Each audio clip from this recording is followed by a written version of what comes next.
بسم اللہ الرحمن الرحیم۔ سیرت النبی، حلیہ مبارک صلی اللہ علیہ وسلم۔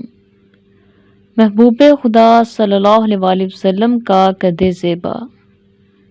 خالق کائنات نے اپنے محبوب صلی اللہ علیہ وسلم کے قد و قامت کو اس حسن تناسب سے نوازا تھا کہ دیکھنے والا جس زاویے اور جس پہلو سے بھی دیکھتا اسے کوئی عیب یا سقم دکھائی نہ دیتا۔ آپ صلی اللہ علیہ وسلم تنہا کھڑے ہوتے تو میانہ قد دکھائی دیتے، جبکہ صحابہ اکرام کے جرمٹ میں آپ صلی اللہ علیہ وسلم کا قد اقدس سب سے بلند نظر آتا، اس لیے کہ رب کائنات کو یہ گوارا نہ تھا کہ کوئی اس کے حبیب صلی اللہ علیہ وسلم کو پست قامت کہہ سکے۔ آپ صلی اللہ علیہ وسلم کا سراپا اقدس تناسب اعضاء کا بہترین شاہکار تھا۔ آپ صلی اللہ علیہ وسلم کا حسی و ظاہری پہلو حد درجہ دلکش اور جاذب نظر تھا۔ آپ صلی اللہ علیہ وسلم ہر مجلس میں مرکز نگاہ ہوتے تھے اور دیکھنے والی ہر آنکھ آپ صلی اللہ علیہ وسلم کے سراپا انور کے حسن و جمال کی رعنائیوں میں کھوئی رہتی۔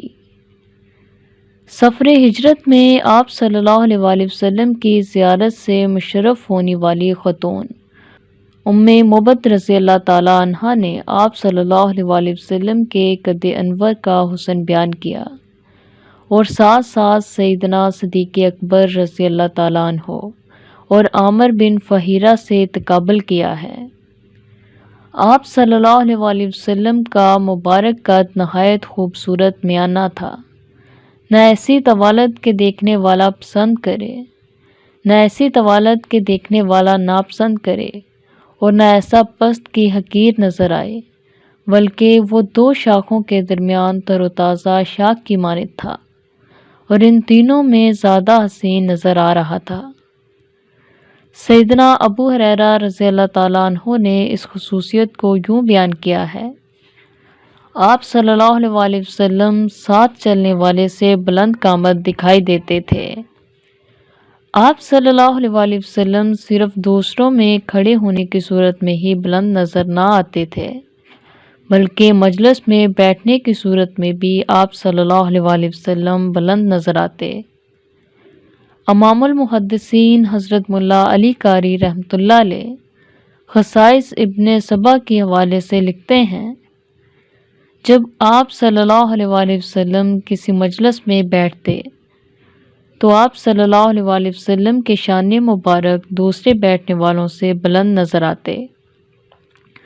بلند نظر آنے کی حکمت بیان فرماتے ہوئے لکھتے ہیں: حکمت اس میں یہ ہے کہ جس طرح محاسن یا باطنہ میں آپ صلی اللہ علیہ وسلم سے کوئی بلند نہیں، اسی طرح ظاہری قد و قامت میں بھی آپ سے کوئی بڑھ نہیں سکتا۔